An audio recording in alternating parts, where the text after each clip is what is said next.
speaking of pigskin, Donald Trump, in his ongoing effort to distract us from the fact that he doesn't want Melania to see the Epstein files, went after Rosie O'Donnell again. He's been threatening to revoke Rosie O'Donnell's American citizenship, which, like being standing up, he cannot do. If we live through this precarious moment, if his catastrophic instinct to retaliate doesn't lead us to nuclear winter, we will have much to thank this president for, because he will have woken us up to how fragile freedom really is. The chaos of American culture has turned into a late-night sketch that no comedian could top, mainly because Jimmy Kimmel and Meryl Streep already made themselves the punchline. They didn't need a script to embarrass Hollywood. Their hypocrisy does that automatically. Watching Kimmel preach politics is like watching a clown demand to be knighted, while Streep delivers Oscar speeches like she's auditioning for sainthood. It's a tragicomedy of privileged self-important actors pretending to save the world. Between red carpet selfies, the department's name from defense to war might seem like the work of weak men pathetically trying to appear to be strong, and what it turned out to be instead was a gesture so powerful it moved Secretary Pete Hegseth to write a poem about it. At your direction, Mr. President, the War Department is going to fight decisively, not endless conflicts. It's going to fight to win, not to lose. We're going to go on offense, not just on defense. One he outranked in privilege, power, and the capacity to fight back.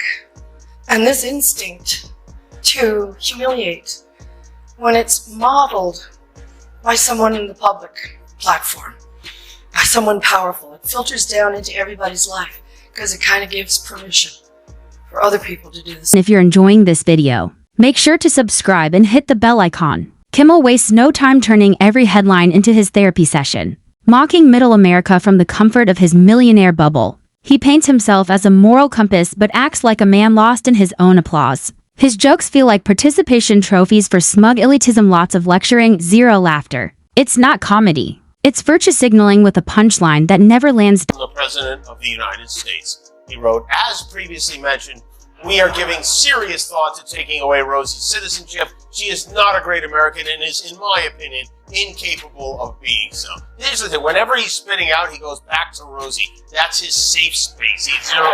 He zeroes out. The absurdity is endless. Kimmel's obsession with his image rivals a TikTok influencer in crisis, while Streep treats activism like wardrobe changes, one outfit for feminism, another for climate guilt. Hollywood's economy isn't about art anymore. It's about outrage engagement. They don't defend values. They brand them. They swap sincerity for scripts, patriotism for hashtags, and truth for trending applause. Then Streep steps up, eyes glistening with Fox gravitas, dismantling the patriarchy between photo ops with the very billionaire she claims to fight. Her courage is costume deep. Authenticity, like good writing, has long left the building.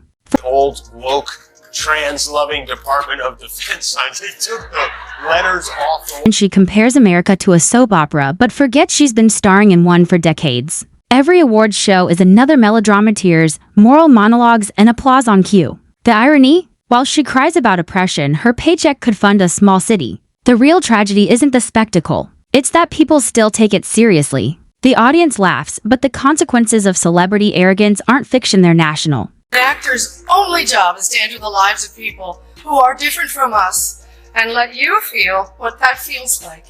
And there were many, many, many powerful performances this year that did exactly that. Breathtaking, compassionate work.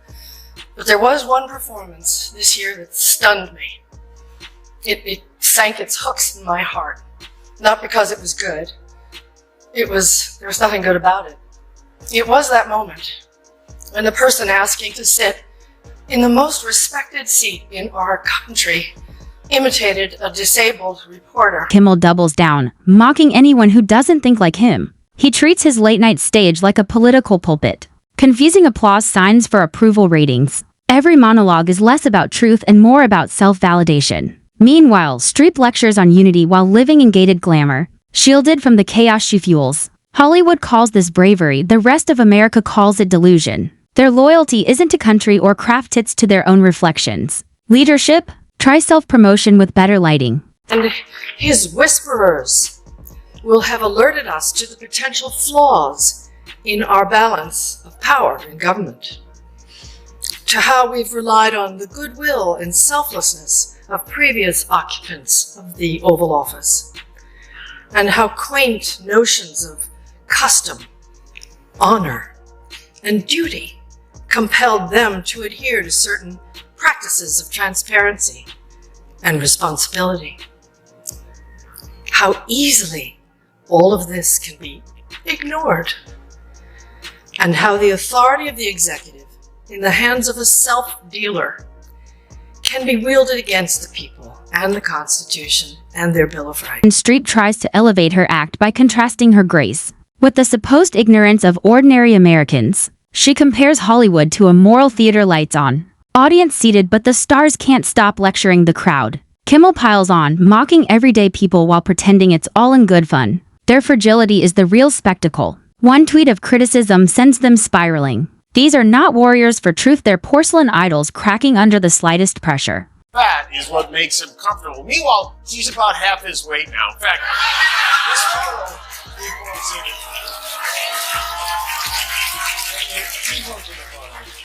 this photo he posted looks really more like him than her.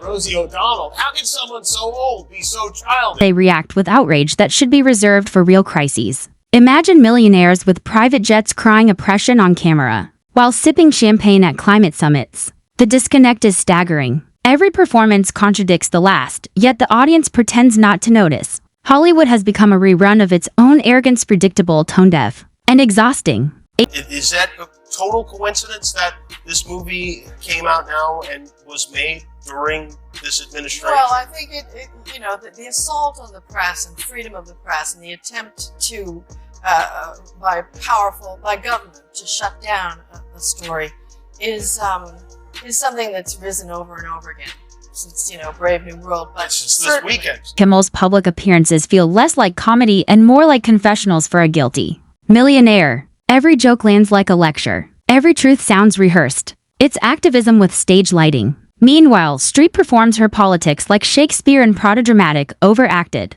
and completely detached from reality. She doesn't solve problems. She scripts them. The theater of virtue has burned down, and the audience, America, is done paying for the tickets. Kimmel's diplomacy consists of sneering at anyone outside Beverly Hills Hollywood's idea of global outreach. It's not leadership. It's narcissism disguised as enlightenment.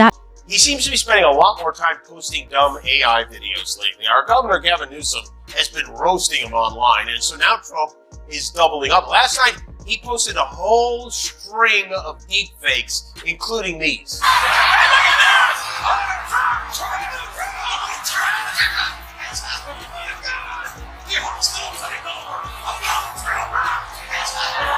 And that's what he was meant to do, repost videos with his head pasted on a man whose thighs don't rub together when he wears. Kimmel piles on slogans. Democracy, freedom, inclusivity. He sells them like merch between commercial breaks. But slogans don't equal substance. And recycled activism doesn't equal action. Under Hollywood's spell, politics becomes a brand, not a belief. Streep closes her scene by reminding everyone that history won't remember her speeches, it'll remember her hypocrisy. The actress who cried for equality while protecting her empire. The activist who fought injustice from the comfort of designer carpets. Her legacy isn't carved in stone. It's etched in irony. Now, more than usual even, because the story Trump doesn't want you to see, and he doesn't want to see when he scrolls through that jitterbug phone, is this. The F-file. So you know that... Remember about, a month or so ago, that birthday note and that drawing the Wall Street Journal, the Rupert Murdoch-owned Wall Street Journal reported Trump made for his buddy Jeffrey Epstein's birthday? The one Trump claimed he did not send and threatened to sue the Wall Street Journal for $10 million for saying he did. Well, we finally got a look at the letter thanks to House Democrats who posted it. Streep pushes the drama further, playing the eternal victim of the system that made her rich. She wasn't cast for humility, she cast herself as humanity's conscience. Kimmel joins the skit, comparing himself to a truth teller while reading punchlines written by interns. Their act is overblown, self-important, and seconds away from bursting. Hollywood's strength is all smoke and mirrors, loud declarations masking hollow conviction. Behind the glamour, there's no plot, no climax, just empty applause for a show long past its prime. Incites violence. When the powerful use their position to bully others, we all lose. We need the principled press to hold power to account, to call them on the carpet for every outrage. Streep ends with her favorite trick, pretending her elitism is empathy. She praises past leaders but ignores that real courage isn't found on movie sets. It's found in the Americans she mocks. Kimmel, desperate for relevance, keeps recycling the same jokes about people he doesn't understand. The script is tired, the laughter forced, the message fake. Streep, the self-anointed queen of morality, can't see the irony she's acting in the world's most expensive masquerade. Her legacy won't be greatness. It'll be the punchline of a culture that mistook fame for wisdom. The parody isn't Hollywood mocking others, it's Hollywood mocking itself. And in this endless farce, the clowns still believe they're kings of the stage.